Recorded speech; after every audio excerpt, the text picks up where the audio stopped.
बिस्मिल्लाहिर्रहमानिर्रहीम। अस्सलाम वालेकुम viewers, welcome to my channel cooking with Malika. उम्मीद करती हूँ अल्लाह की रहमत से करम से आप सब खैर से होंगे। अल्लाह ताला आपको सदा खुश आबाद रखे। व्यूअर्स, जैसा कि आप जानते हैं कि हम सब मुसलमान हैं और कुर्बानी भी की जाती है और कुर्बानी पे गोश्त भी होता है, और गोश्त को सेव करने का क्या तरीका है वो हम आज आपसे शेयर करेंगे। तो गोश्त को सेव करने का क्या तरीका है वो शेयर करने लगे हैं आपसे। और अच्छी बात तो ये है कि गरीबों में तकसीम कर दिया जाए, लेकिन तकसीम करने के बाद भी अपना हिस्सा तो बच ही जाता है, और बाज़ लोगों से भी गिफ्ट के तौर पे गोश्त आ जाता है, तो उसको भी सेव करना होता है। तो उसका दो तरीके मैं आपसे शेयर करूँगी।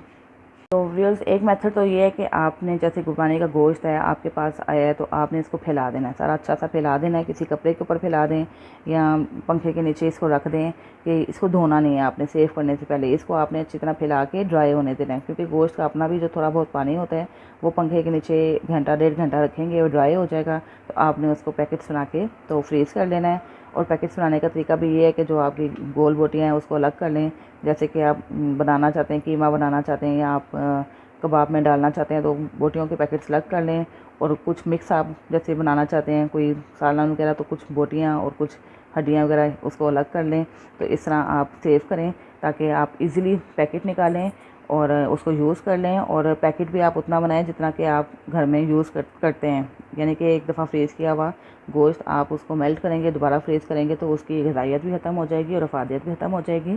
तो एक तरीका ये है, ठीक है, कि आपने गोश्त को अच्छा सा फैला देना है पंखे के नीचे। गर्मी है, पंखा तो चलता ही है, और बाद का बांटते बांटते भी गोश्त काफ़ी हद तक ड्राई हो चुका होता है। तो आपने बगैर धोए उसको फ्रीज़ कर लेना है, और जब आपको ज़रूरत हो आप पैकेट निकालें, घंटा 2 घंटे पहले उसको मेल्ट होने दें, उसको धो के तो यूज़ कर लें। और दूसरा तरीका क्या है वो भी मैं आपको बताती हूँ। तरीका ये व्यूअर्स कि आप खुला पानी ले लें एक बर्तन में, ठीक है, और बाद का गोश्त ज़्यादा मिकदार में भी होता है, तो जितना आपका गोश्त है उस लिहाज से आपने पानी लेना है। मैंने तो 1 kg गोश्त है मेरे पास, तो उस लिहाज से मैं आपको ये टिप बता रही हूँ। लेकिन अगर आपके पास क्वांटिटी ज़्यादा है तो आपको देश का और जो बर्तन आप यूज़ करें वो बड़ा लेना होगा।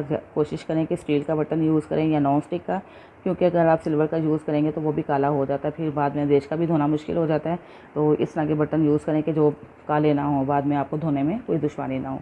तो उसको हमने खुले पानी में, जैसे 1 kg मैं इसलिए बता रही हूँ कि अभी ईद आएगी, तो ईद पे बताने का फ़ायदा नहीं है। आपको पहले से ये सारी ट्रिक्स पता होनी चाहिए, ताकि आप ईद पे ये काम कर सकें। तो 1 kg की मैं आपको ट्रिक बता रही हूँ।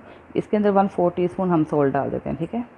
खुला पानी लेंगे, 1/4 टीस्पून सॉल्ट डाल देंगे, और साथ ही हाफ़ टी स्पून, 1 kg के हिसाब से मैं आपको हाफ़ टी स्पून इसके अंदर वाइट विनेगर ऐड कर देते हैं, ठीक है। और अब इसको हम, पानी बॉयल हो रहा है, तो जैसे ही बॉयल होता है तो मैं आपको नेक्स्ट स्टेप बता देती हूँ। तो व्यूअर्स, पानी बॉयल हो रहा है, तो अब इसके अंदर हम गोश्त ऐड कर देते हैं। बिस्मिल्लाहिर्रहमानिर्रहीम। और इसको बहुत ज़्यादा पकाना भी नहीं है। अगर आपके दिल में ये शक है कि पकाने से या इसको कुक करने से जो है इसकी ग़िज़ाइयत ख़त्म हो जाएगी, इस तरह हम पकाएंगे तो इसके प्रोटीन ज़ाया हो जाएंगे, तो ऐसी कोई बात नहीं है। जैसे हम कुकिंग करते हैं तो गोश्त को हम बहुत ज़्यादा गलाते हैं, ठीक है ना। उसकी यखनी बनाने का हो तो हमें बहुत ज़्यादा उसको पकाना होता है 2 से 3 घंटे के लिए। उसके बाद उसके जो असल उसका जायका है गोश्त का, वो पानी में सालन के अंदर आता है, ठीक है। तो ये जस्ट 1 मिनट के लिए इसको हमने पकाना है, तो उससे इसकी ग़िज़ाइयत इंशाल्लाह बरकरार ही रहेगी और इसकी जो प्रोटीन्स हैं इसके अंदर ही रहेंगे, ठीक है। और दूसरा ये कि जैसे कुर्बानी का गोश्त है, स्मेल बहुत आती है, तो उसका ये है कि आपने अगर इस तरह इसको एक दफ़ा 1 मिनट के लिए पका लेंगे, इसको बॉयल आने के बाद 1 मिनट के लिए पकाएंगे, तो वो जो स्मेल है गोश्त की वो भी ख़त्म हो जाएगी, ठीक है।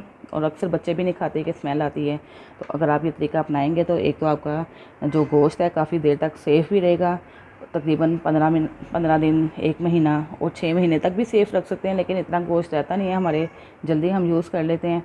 तो जितने यानी कि आप सेव करना चाहते हैं 6 महीने तक सेव कर सकते हैं इस तरीके से गोश्त को, अगर आप महफूज करेंगे तो इस तरह फिर इसकी स्मेल भी ख़त्म हो जाएगी। जस्ट हमने 1 मिनट के लिए पकाना है इसको, और जैसे ही ये पकेगा तो मैं आपको बता देती हूँ नेक्स्ट स्टेप। तो व्यूअर्स, 1 मिनट हो चुका है, लेकिन याद रहे कि मैंने गोश्त को धो के इस तरह प्रोसेस किया है, ठीक है, क्योंकि मैंने आपको बताया नहीं है। लेकिन इस वक्त ये प्रोसेस करने से पहले गोश्त को धोना भी है। बगैर धोए आपने ये काम नहीं करना, बॉयल नहीं करना। तो गोश्त को एक बॉयल आया है गोश्त को, और 1 मिनट के लिए पका लिया है, ठीक है।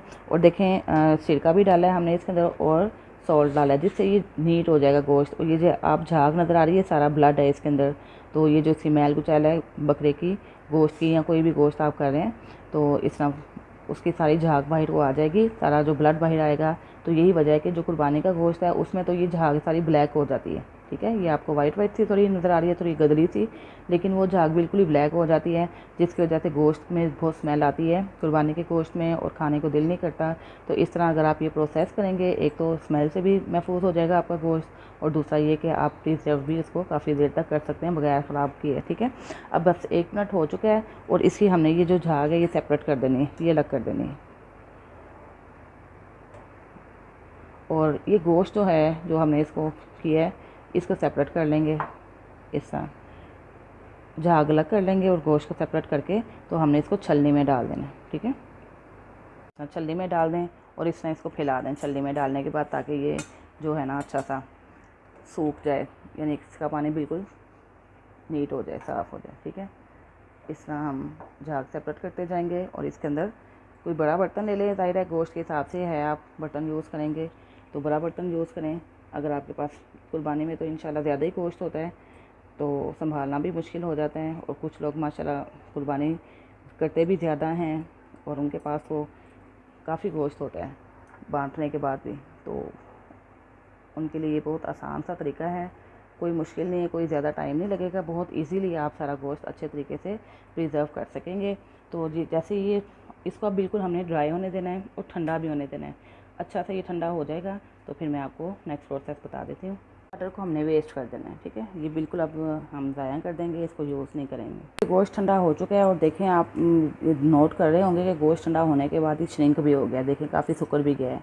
यानी इस तरह हम गोश्त अगर सेव करते हैं तो हमारे फ्रीज़र में काफ़ी स्पेस होती है, हम ज़्यादा से ज़्यादा गोश्त सेव कर सकते हैं। ठीक है, अब ये देखें, इसको हमने पैकेट्स बना लेने हैं। कोई भी आप जिपलॉक बैग ले लें, कोई आप साफ़ सुथरे से शॉपिंग बैग यूज़ कर लें। तो अगर जैसे कि आपने कीमे का बनाना है तो आप बोटियाँ उठाएं और कीमे का पैकेट बना लें, और जितनी आपको रिक्वायर्ड है उतना आप बना लें। ठीक है, जैसे गोश्त गोल बोटी है तो आप उसको कीमे के लिए यूज़ कर लें, क्योंकि कीमा ज़्यादा शौक से खाया जाता है, बच्चे भी खा लेते हैं और कबाब वगैरह भी खा लेते हैं। और इस तरह आप पैकेट बना के तो इसको ऐसे आपने खोल के रखना है, अभी आपने फ़ौरन इसको बंद नहीं करना। इस तरह इसके पैकेट्स बना के तो आपने इस तरह रखते जाना है। ठीक है, और जब ये ठंडा हो जाएगा और इसको फ्रीज़र में रख देना है, तकरीबन 1-1.5 घंटे के लिए फ्रीज़र में रखना है, प्रॉपर इसको फ्रीज़ नहीं करना। 1-1.5 घंटे के लिए फ्रीज़र में रखना है, और जैसे ही कूलिंग इसके अंदर जाएगी तो फिर हम इसको बंद कर लेंगे। इसको ये जिप लॉक है तो हम इसका ऐसे बंद कर लेंगे, और अगर जो आपका दूसरा बैग है इसके अंदर डालें मिक्स गोश्त, और उसको आप ऊपर बैंड चढ़ा दें। ठीक है, इस तरह आप ऊपर बैंड चढ़ा दें, लेकिन ठंडा होने के बाद 1-1.5 घंटा हम इसमें ही रखेंगे।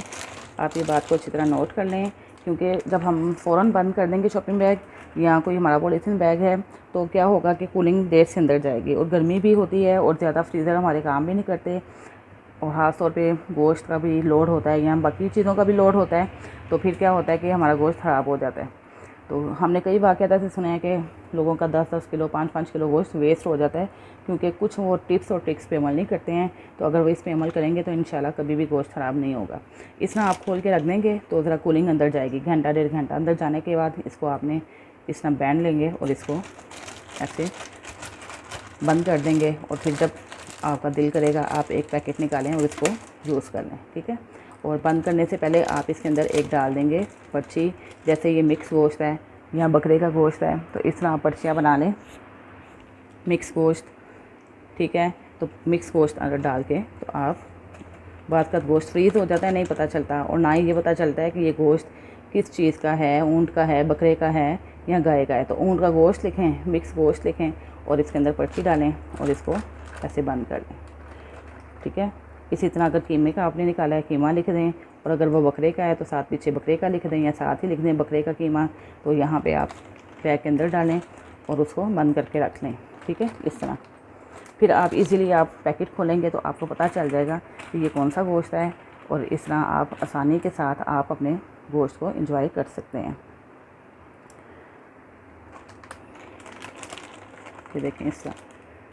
ठीक है, और आपने ये एक और आपने बात का ध्यान रखना है कि कभी भी आपने गोश्त को गरम नहीं डालना बैग के अंदर। ठीक है, अगर गर्म डालेंगे तो उसकी स्टीम आ जाएगी चॉपिंग बैग के अंदर और आपका गोश्त ख़राब हो सकता है। कुछ बातों का ख्याल रखना है, तो फिर इंशाल्लाह आप अपने गोश्त को अच्छे तरीके से सेव भी कर पाएंगे और ज़्यादा देर तक यूज़ भी कर पाएंगे और उसकी अफादियत और गज़ाइयत भी बरकरार रहेगी।